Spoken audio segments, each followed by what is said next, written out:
삼권 분립이 무너지면 어떤 일이 벌어질까요? 호랑이보다 더 무서운 이야기 들어보시죠. 오늘 이야기는 한때 유럽의 호랑이라 불렸지만 지금은 정치와 경제가 동시에 무너지고 있는 나라, 튀르키의 이야기입니다. 이 이야기는 단순히 물가가 올랐다는 이야기나 환율이 폭락했다는 이야기가 아닙니다.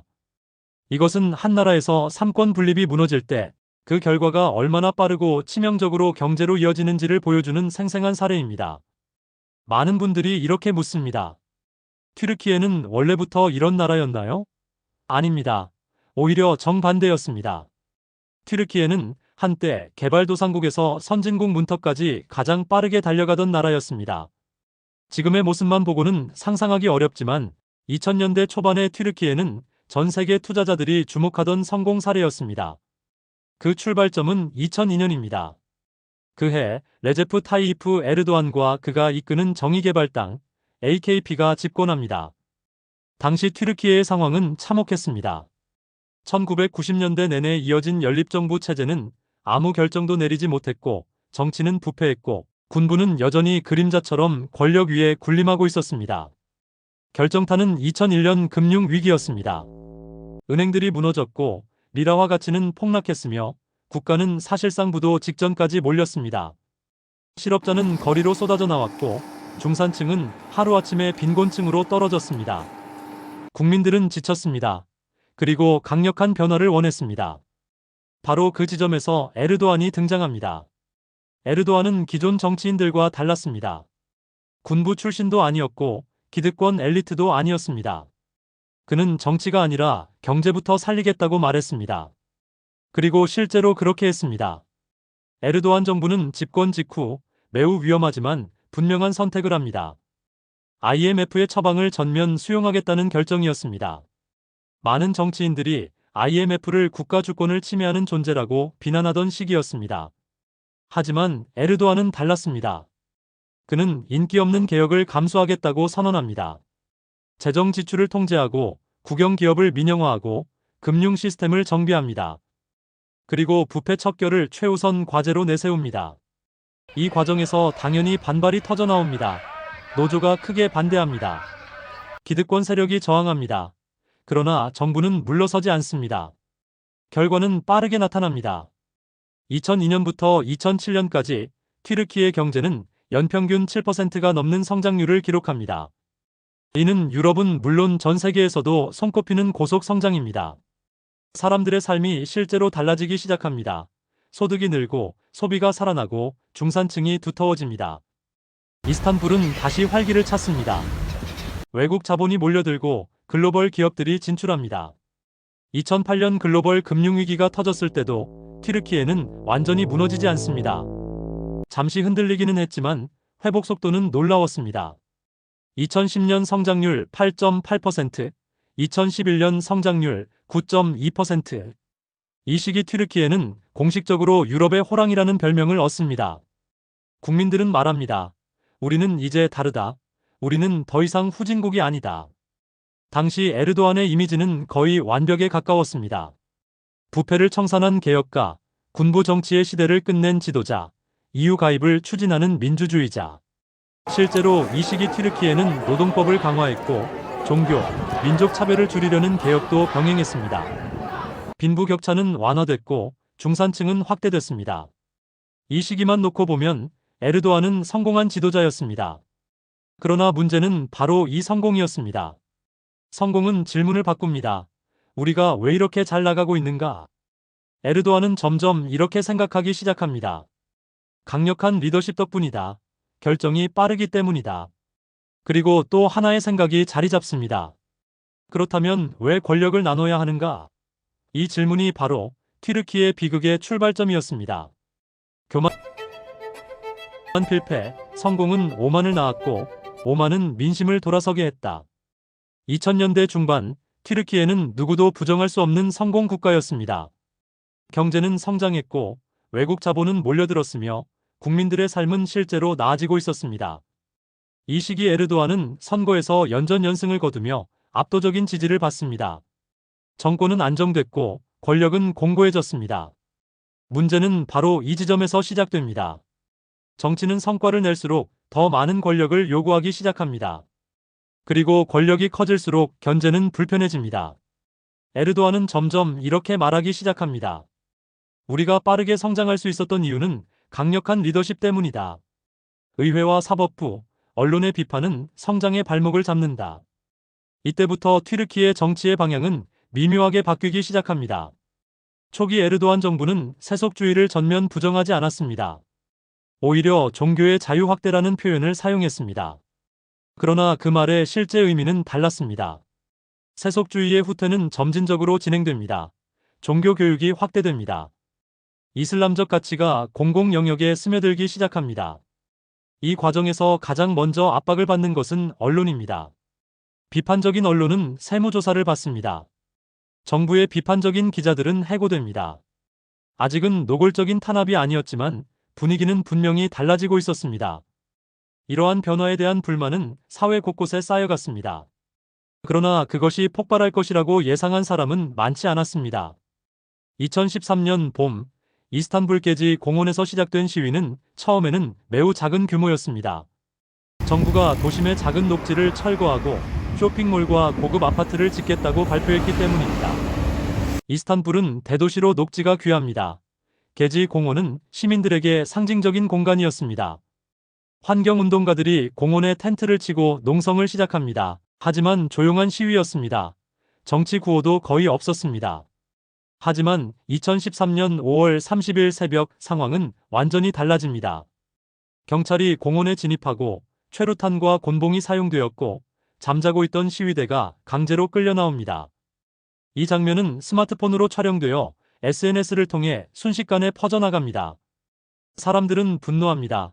공원 하나 지키겠다는데 왜 이렇게 폭력적인가? 이건 단순한 개발 문제가 아니다. 이때부터 시위의 성격이 바뀝니다. 게지 공원 시위는 환경 시위에서 정치 시위로 변합니다. 그리고 이스탄불을 넘어 전국으로 확산됩니다. 놀라운 장면이 펼쳐집니다. 좌파와 우파가 함께 거리로 나온 것입니다. 세속주의자와 보수 무슬림이 같은 구호를 외칩니다. 쿠르드족과 터키 민족주의자가 같은 광장에 선 것입니다. 그 구호는 단순했습니다. 우리의 이야기를 듣지 않는 권력에 반대한다. 이 장면은 튀르키예 현대사에서 거의 전례가 없는 일이었습니다. 게지 공원 시위는 단순한 반정부 시위가 아니었습니다. 그것은 권력 집중에 대한 사회 전체의 경고였습니다. 그러나 에르도안은 이 경고를 받아들이지 않습니다. 그는 시위대를 이렇게 규정합니다. 외부 세력의 조종을 받는 자들, 경제를 망치려는 반달리즘. 그리고 이렇게 말합니다. 나는 이 나라의 절대 다수의 선택을 받았다. 이 순간부터 에르도안의 정치 언어는 바뀝니다. 합이라는 단어는 사라지고 국민 대 반국민이라는 구도가 등장합니다. 이 선택은 매우 중요한 의미를 갖습니다. 권력이 비판을 적으로 규정하는 순간 견제는 반역이 됩니다. 그리고 그 다음 단계는 항상 같습니다. 제도 자체를 바꾸는 것입니다. 게지 공원 시위 이후 튀르키예를 바라보는 국제사회의 시선도 달라집니다. 외국인 투자자들은 질문하기 시작합니다. 정치 리스크가 커지고 있는 것 아닌가? 튀르키예의 성장은 상당 부분 외국 자본에 의존하고 있었습니다. 정치 불안은 곧바로 경제 불안으로 연결되고 여기에 결정적인 외부 변수까지 겹칩니다. 미국 연방준비제도가 금리 인상 기조로 돌아서면서 신흥국에서 자본이 빠져나가기 시작합니다. 튀르키예의 리라화는 서서히 약세를 보이기 시작합니다. 이 시점에서 중요한 질문이 하나 등장합니다. 권력이 흔들릴 때 그 권력은 무엇을 선택하는가? 에르도안의 선택은 명확했습니다. 권력을 더 단단히 쥐는 방향이었습니다. 그리고 그 선택은 곧 튀르키예를 되돌릴 수 없는 길로 이끌게 됩니다. 튀르키예는 쿠데타 실패가 독재의 날개를 달았고 국가는 무너졌다. 2016년 7월 15일 밤 튀르키예의 운명을 바꾸는 사건이 발생합니다. 군부 일부 세력이 정권을 전복하기 위한 쿠데타를 시도한 것입니다. 이스탄불의 주요 교량 위에 전차가 배치되고 앙카라 상공에는 전투기가 저공 비행을 하고 국회 건물 주변이 봉쇄됩니다. 국영방송에서는 군부가 국가 권력을 장악했다는 성명이 흘러나옵니다. 군부 쿠데타는 튀르키예 현대사에서 낯선 일이 아니었습니다. 그러나 이번 쿠데타는 이전과 달랐습니다. 군 내부에서도 지지가 분열되어 있었고 명령 체계는 완전히 장악되지 않았습니다. 결정적인 장면은 에르도안의 등장입니다. 그는 CNN 튀르크 방송에 휴대전화 영상 통화로 출연합니다. 그리고 국민들에게 거리로 나와달라고 호소합니다. 이 장면은 역사적인 순간이 됩니다. 수많은 시민들이 거리로 쏟아져 나와 맨몸으로 전차 앞을 가로막습니다. 쿠데타는 하룻밤 만에 실패합니다. 다음 날 에르도안은 이 사건을 이렇게 규정합니다. 이것은 신의 선물이다. 이 발언은 단순한 수사가 아니었습니다. 그의 이후 행보를 정확히 예고하는 말이었습니다. 이 실패한 쿠데타는 에르도안에게 완벽한 명분을 제공합니다. 정권을 견제해 오던 모든 제도적 장치를 제거할 수 있는 명분. 법과 질서, 국가 안보라는 이름 아래 진행되는 정당화된 권력 집중. 쿠데타 직후 국가 비상사태가 선포되고 헌법이 사실상 정지되고 대통령령이 법 위에 서게 됩니다. 그리고 곧바로 대숙청이 시작됩니다. 판사들이 체포되고 검사들이 해임됩니다. 교사와 교수들이 직장에서 쫓겨납니다. 경찰과 군인이 구금되고 언론인들이 구속됩니다. 이 숙청의 규모는 상상을 초월합니다. 공식 집계만 해도 최소 45만 명 이상이 해고, 정직, 구금됩니다. 군부는 사실상 해체 수준에 이릅니다. 특히 충격적인 것은 장성급 인사의 비율입니다. 전체 장성의 80% 이상이 숙청됩니다. 2016년부터 2019년까지 쿠데타 배후 세력으로 지목된 귤렌 운동과 연관되었다는 이유로 무려 51만 명 이상이 구금됩니다. 이것은 단순한 쿠데타 가담자 처벌이 아니었습니다. 잠재적 반대파, 비판적 사고를 가진 관료, 정권의 비협조적일 가능성이 있는 인물들까지 모두 제거 대상이 됩니다. 이 과정에서 가장 먼저 무너진 것은 사법부입니다. 사법부의 독립성은 국가의 마지막 안전장치입니다. 그러나 튀르키예에서는 이 장치가 가장 먼저 제거됩니다. 판사와 검사는 더 이상 헌법을 기준으로 판단하지 않습니다. 대통령의 의중을 읽는 것이 기준이 됩니다. 입법부 역시 마찬가지입니다. 국회는 존재하지만 실질적인 견제 기능은 사라집니다. 언론은 침묵합니다. 비판은 곧 테러 지원으로 간주됩니다. 이 시점에서 튀르키예의 삼권 분립은 이미 기능을 잃었습니다. 그리고 2017년 4월 에르도안은 마지막 결단을 내립니다. 헌법 개정 국민투표입니다. 이 헌법 개정의 핵심은 매우 단순합니다. 의원 내각제를 폐지하고 총리직을 완전히 없앱니다. 그리고 대통령에게 행정권을 집중시키는 것입니다. 사법부 인사를 대통령에게 부여하고 입법부에 대한 실질적 통제권을 대통령이 갖게 됩니다.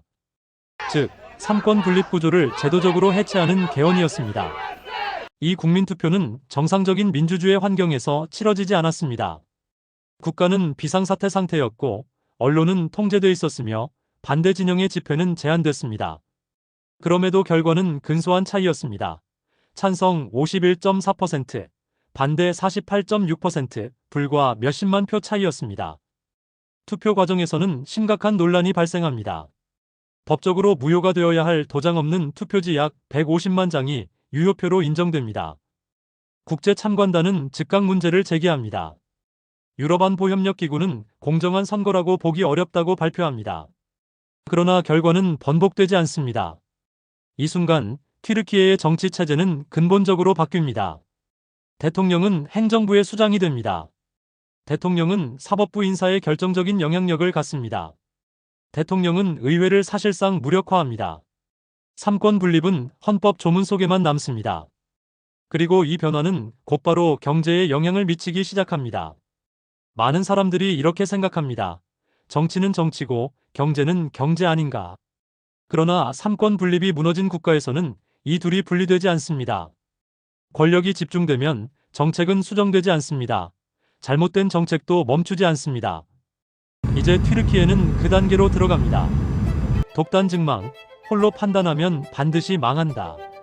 중앙은행이 무너질 때 화폐는 종이 조각이 된다. 헌법 개정으로 권력이 대통령 한 사람에게 집중된 이후 튀르키예에서 가장 먼저 타격을 받은 기관은 중앙은행이었습니다. 중앙은행의 독립성은 민주주의 국가에서 경제를 지키는 마지막 방파제입니다. 정치가 흔들려도 통화정책만은 지켜지면 경제는 회복의 시간을 벌 수 있습니다. 그러나 튀르키예에서는 이 방파제가 가장 먼저 무너졌습니다. 2018년을 전후로 세계 경제 환경이 바뀌기 시작합니다. 미국 연방준비제도가 금리 인상 기조로 돌아선 것입니다. 달러는 강세를 보이고 신흥국에서 자본이 빠져나가기 시작합니다. 이 시점에서 대부분의 신흥국이 선택한 대응은 하나였습니다. 금리를 올려 통화 가치를 방어하는 것입니다. 경제학의 기본 공식이죠. 환율이 흔들리면 금리를 올려 자본 유출을 막고 물가 상승을 억제합니다. 하지만 에르도안의 선택은 정반대였습니다. 그는 공개석상에서 반복해서 말합니다. 금리는 모든 악의 근원이다. 고금리가 인플레이션을 만든다. 물가를 잡으려면 금리를 내려야 한다. 이 발언은 전 세계 경제학자들을 당혹스럽게 만듭니다. 이는 불을 끄기 위해 기름을 붓겠다는 말과 다르지 않았기 때문입니다. 그러나 중요한 점은 이 발언이 단순한 신념이 아니라 정책으로 집행되었다는 사실입니다. 중앙은행이 금리를 올리면 어떤 일이 벌어졌을까요? 바로 총재가 해임됩니다. 2019년 금리 인상에 나섰던 중앙은행 총재가 임기 중 해고됩니다. 2020년에도 같은 일이 반복됩니다. 2021년에는 금리를 19%까지 올린 총재가 불과 며칠 만에 자리에서 쫓겨납니다. 5년 동안 중앙은행 총재가 5번 교체됩니다. 이 메시지는 시장에 분명하게 전달됩니다. 튀르키예에는 독립적인 통화 정책이 존재하지 않는다. 금융시장은 감정이 없습니다.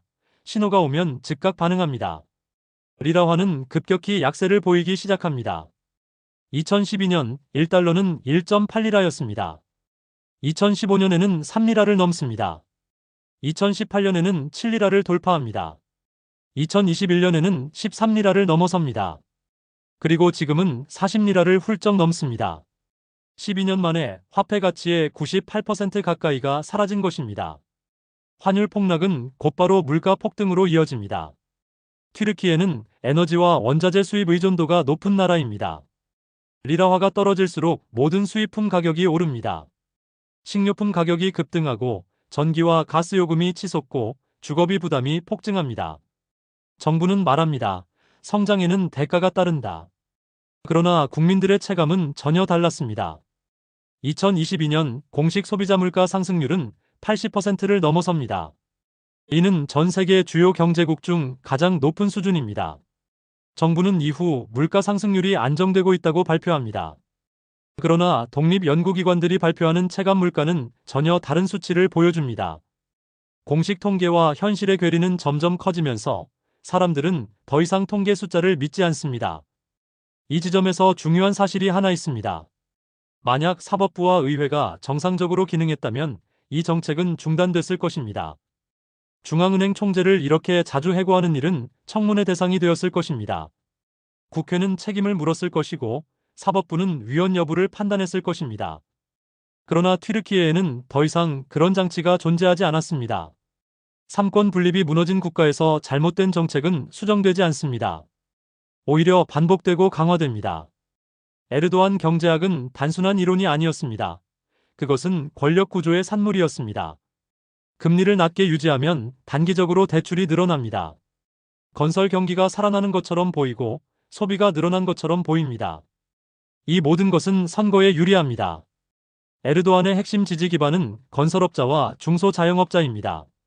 저금리는 이들에게 당장의 숨통을 틔워줍니다. 그러나 그 비용은 미래로 밀려납니다. 미래의 비용은 인플레이션으로 돌아옵니다. 환율 폭락으로 돌아오고 청년 탈출로 돌아옵니다. 그러나 이 비용을 지금 당장 책임지는 사람은 없습니다. 권력이 견제받지 않기 때문입니다. 이것이 바로 삼권 분립 붕괴가 경제로 이어지는 방식입니다. 이제 위기는 금융시장을 넘어 사회 전체로 번집니다. 사람들의 삶이 바뀌기 시작합니다. 그리고 다음 단계는 언제나 같습니다. 국민이 체감하는 붕괴입니다. 국가는 남았지만 미래는 떠났다. 환율과 금리, 인플레이션은 뉴스 속 숫자로만 존재하지 않습니다. 그 숫자는 사람들의 일상 속으로 스며들어 삶의 질서를 하나씩 무너뜨립니다. 튀르키예에서 위기의 본질은 경제 지표가 아니라 생활의 붕괴입니다. 튀르키예 정부는 공식적으로 물가 상승률이 점차 안정되고 있다고 말합니다. 그러나 국민들은 이 발표를 믿지 않습니다. 독립 연구기관들이 추정한 체감 물가 상승률은 공식 수치의 2배에 가깝습니다. 특히 식료품과 주거비, 에너지 비용은 서민들에게 감당 불가능한 수준으로 치솟았습니다. 월급날이 되어도 사람들은 안도하지 않습니다. 월급은 들어오지만 그 가치가 유지되지 않기 때문입니다. 튀르키예에서 의사는 오랫동안 안정적인 중산층 직업으로 여겨졌습니다. 그러나 이제 상황은 달라졌습니다. 국공립병원에서 일하는 젊은 의사는 한 달 월급으로 삼성 갤럭시 최신형 스마트폰 한 대를 제값 주고 사기 어렵습니다. 아이폰을 사려면 2달 이상을 꼬박 일해야 합니다. 이것은 상징적인 사례일 뿐입니다. 아이폰 지수라는 지표가 있습니다. 아이폰 한 대를 사기 위해 며칠을 일해야 하는지를 나타내는 지표입니다. 한국은 약 9일, 미국은 5일 내외, 스위스는 4일 수준입니다. 튀르키예는 70일을 넘습니다. 2023년에는 120일을 넘긴 적도 있습니다. 이 수치는 단순한 소비 문제가 아닙니다. 한 나라의 통화 신뢰가 얼마나 무너졌는지를 보여주는 지표입니다. 음식 가격을 보겠습니다. 이스탄불 관광지에서 케밥 한 접시는 외국인에게는 저렴하지만 현지인에게는 부담스러운 가격이 되었습니다. 렌틸 수프 한 그릇과 빵 몇 개로 이루어진 간단한 식사조차 사치가 됩니다. 그래서 사람들은 줄을 섭니다. 할크 에크맥, 바로 정부 보조금으로 운영되는 공공빵입니다. 사람들은 새벽부터 줄을 서서 이 빵을 기다립니다. 이 장면은 더 이상 뉴스가 아닙니다. 2021년부터 지금까지 이어지고 있는 일상입니다. 아이러니는 같은 공간에서 극명하게 드러납니다. 2023년 이스탄불은 전 세계에서 해외 관광객이 가장 많이 방문한 도시 1위가 됩니다. 런던과 두바이를 제쳤습니다. 외국인 관광객에게 튀르키예는 가성비 천국입니다. 리라화 가치가 폭락했기 때문입니다. 하지만 현지인에게는 정반대입니다. 같은 커피, 같은 음식, 같은 공간이 외국인에게는 싸고 시민에게는 비쌉니다. 이중 경제 구조가 고착화됩니다. 관광객은 늘었지만 상인들은 웃지 않습니다. 사람은 많지만 소비는 줄었기 때문입니다. 관광객들은 흥정을 전제로 움직이고 현지인들은 아예 시장에 접근하지 않습니다. 도시는 붐비지만 상권은 점점 말라갑니다. 이 상황에서 가장 먼저 반응하는 집단은 청년들입니다. 2024년 한 해에만 42만 명 이상이 튀르키예를 떠났습니다. 가장 많은 연령대는 20대 중반입니다. 이들은 실업자가 아닙니다. 의사, 엔지니어, 연구자, 개발자입니다. 의대생의 30% 이상이 졸업 후 해외에서 일하고 싶다고 답합니다. 이유는 단순합니다.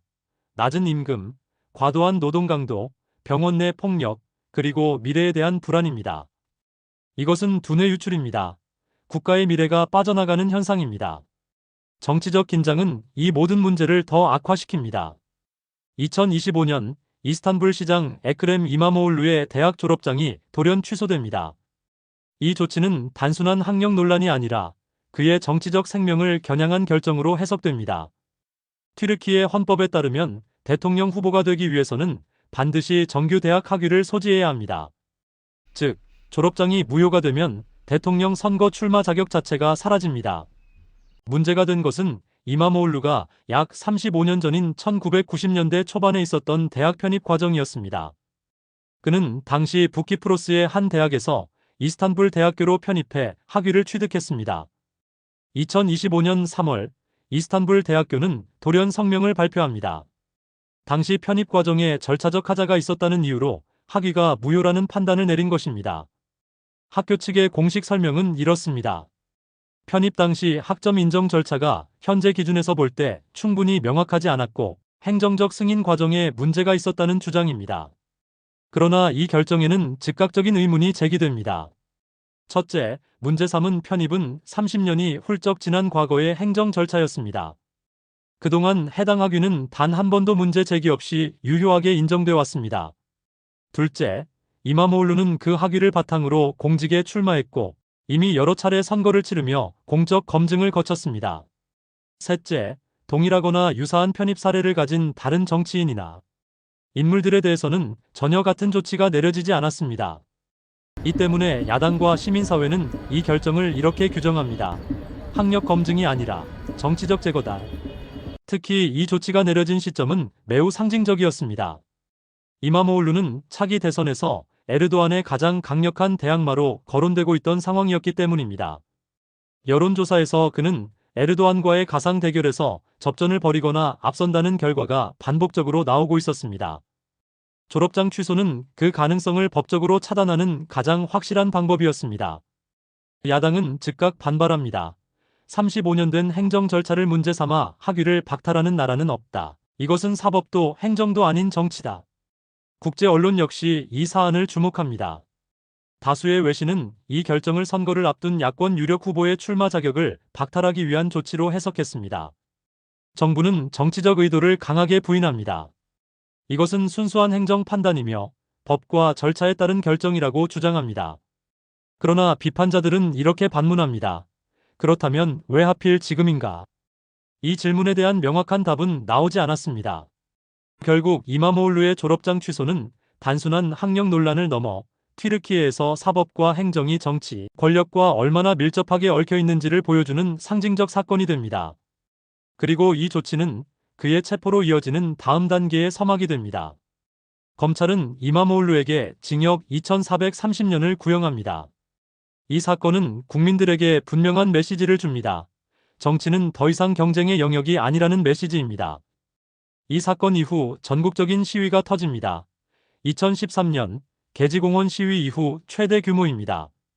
리라화는 하루 만에 두 자릿수 폭락을 기록합니다.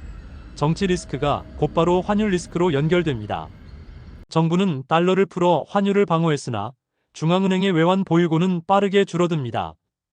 이제 선택의 순간이 옵니다. 경제 정상화를 위해 고통을 감수할 것인가, 아니면 정치적 안정을 위해 경제를 희생할 것인가. 에르도안의 선택은 명확합니다. 정치적 생존입니다. 금리는 다시 인하되고 에르도안 경제학이 다시 작동합니다. 이 모든 과정에서 한 가지 사실만은 분명해집니다. 삼권 분립이 무너진 국가는 스스로를 수정할 수 없습니다. 잘못된 정책을 멈출 장치가 없습니다. 권력의 판단이 곧 국가의 판단이 됩니다. 세계은행과 IMF는 여전히 튀르키예의 성장률을 전망합니다. 3%, 4%. 그러나 이 숫자 뒤에는 떠난 청년들, 무너진 통화 신뢰, 사라진 제도적 견제가 숨어 있습니다. 튀르키예의 이야기는 특별한 나라의 이야기가 아닙니다. 권력이 견제받지 않을 때, 제도가 한 사람을 위해 무너질 때, 경제는 반드시 그 대가를 치른다는 교과서적인 사례입니다. 한때 우리보다 더 빠르게 성장했고 우리보다 더 큰 미래를 꿈꾸던 형제의 나라. 튀르키예는 지금 우리에게 묻고 있습니다.